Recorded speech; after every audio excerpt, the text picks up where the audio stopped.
back to another episode on the channel. If you watched the video that I loaded last week, you will remember that I was talking about the last year on YouTube, loading all the songs, learning different songs and some of the things that I'd learned. And within that I said I would do a little bit of a look back in terms of the 5 things that I've taken away that if I could go back in time I would tell myself when I first started playing guitar, started singing, started playing in bands. So that hopefully for somebody else who's out there and they're maybe starting to learn guitar or they're struggling with their own confidence or anything like that, then hopefully these tips will set you up and get you on your way and help you in some little way to be a better musician, a better guitarist, a better singer, anything like that. So let's get started. The first thing that I would take away is confidence. Don't hold yourself back. So for me, one of the biggest issues over the last 15 years or so of playing guitar is just being my own confidence and my own self-belief. So much so that one of my best friends has said to me that, you know, he's never really understood how I can be so confident in so many other things that I do, but for some reason it just never ever translated to guitar and playing singing. So I'd say that one of the biggest things you'll notice is you play in bands and you start seeing loads of people play is that the best singers are always the ones who really believe in themselves and they really sing. But that actually translates just the same to guitar.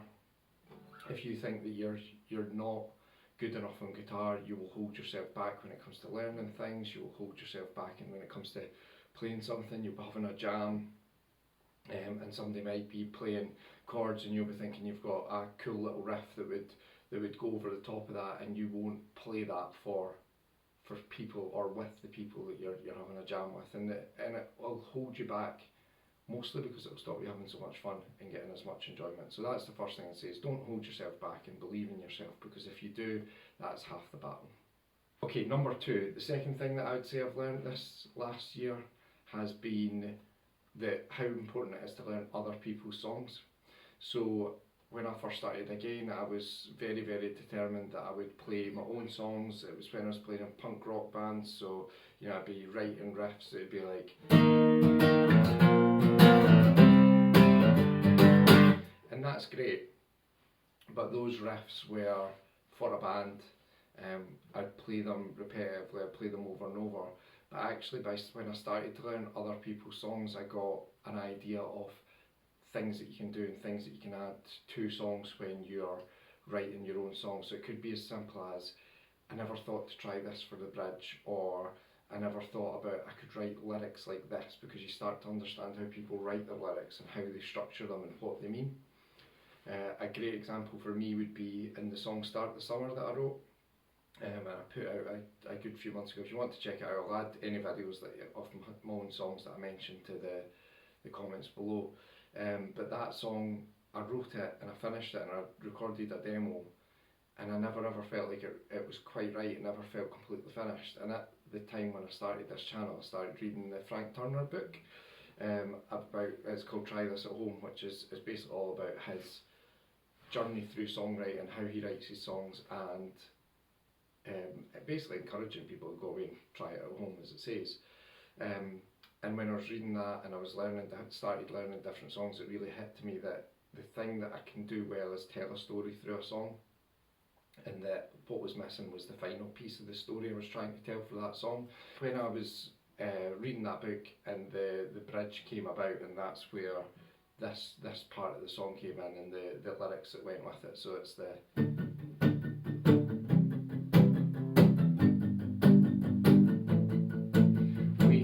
drive through downtown LA, sip on rum at my day, I'll take you anywhere you say, and it goes on. And the whole point of that was I was trying to tell the story of how you get that feeling when you're wanting to go on holiday and you're looking forward to going away with somebody. So, you know, in the case of this song, about going away with my wife, but it could be about going away with friends, going away with family. And it was just, I was missing that final bit of the story.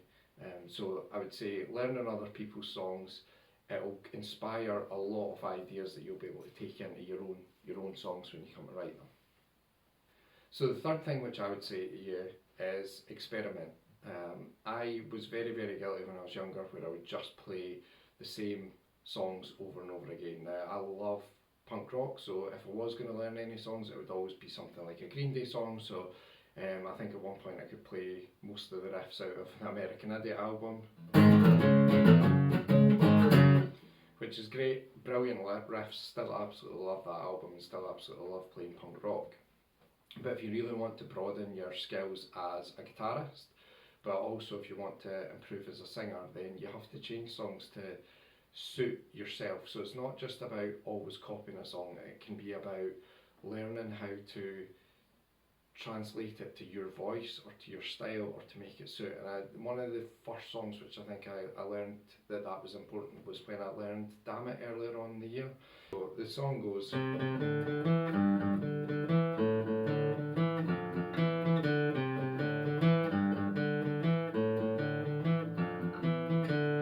and then the verses,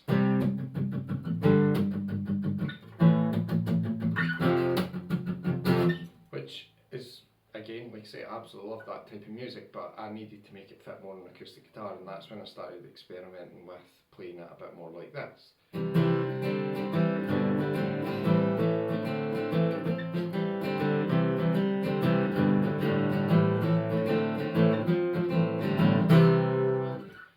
So I would definitely say experiment. You'll find that songs might work better for you if you change the key, that if you slow it down, if you speed it up, if you change the way that you're strumming, all those sorts of things, and find it to suit your voice, because as you feel more comfortable with the way you play a song, the better it's going to sound. And it goes back to that very first point that I said, which was confidence. So the fourth thing, and something that I was really guilty of, was I was like, oh, I don't need to learn lead guitar, I don't want to learn to play those things, and scales are pointless and all that sort of stuff, which the reality is they're absolutely not. And to me, up until a year ago, I think I knew how to play a pentatonic scale, but I couldn't really play them that well. So I started just practicing learning scales over and over again, and we're now going to see how well I've actually done on learning these.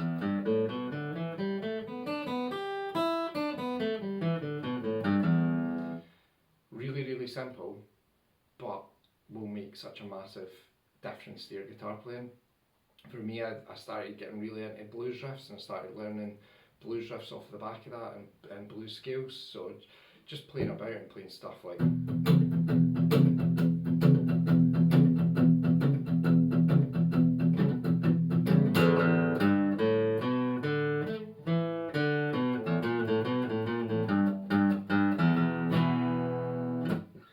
just silly little riffs. And it was just, every time I picked up my guitar, I would just play something.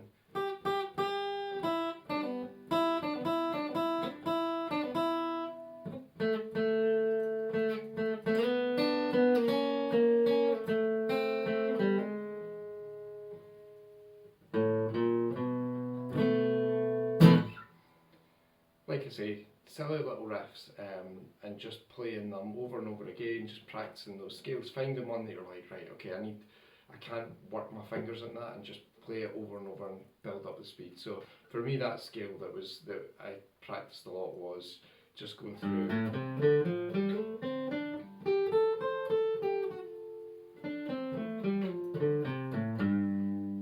I'm still not brilliant at them, but it's practice, and I've got faster and faster, and the muscle memory builds up, it improves speed, it improves strength, so I've got better and better at doing them.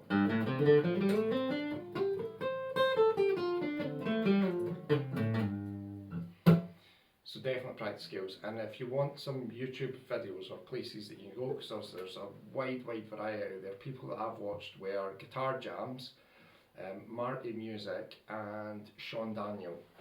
All of them were really quite good for learning skills. Something I'm still going to keep working on, but definitely bringing it in, and that's where it's really helped me riffs like this one that I've been working on.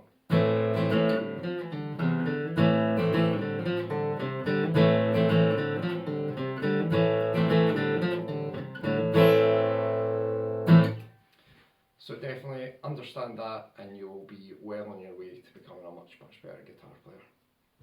So the final point that I was going to bring up is about the feedback that you receive. and I wrote this down as feedback as a gift because I think this is something I've been very, very guilty of.